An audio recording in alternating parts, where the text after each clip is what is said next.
Hello everyone, in this video we have an expression to test your reasoning.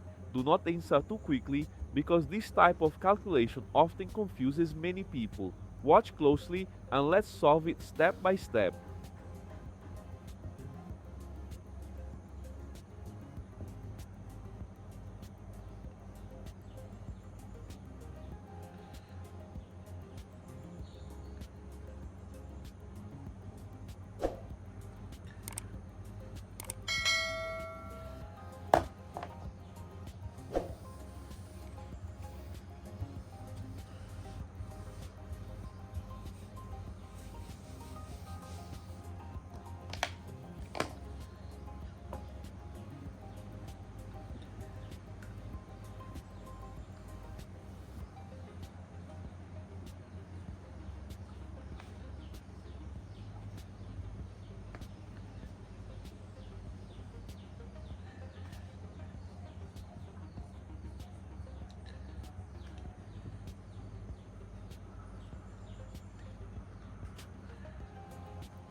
Now you know the correct answer.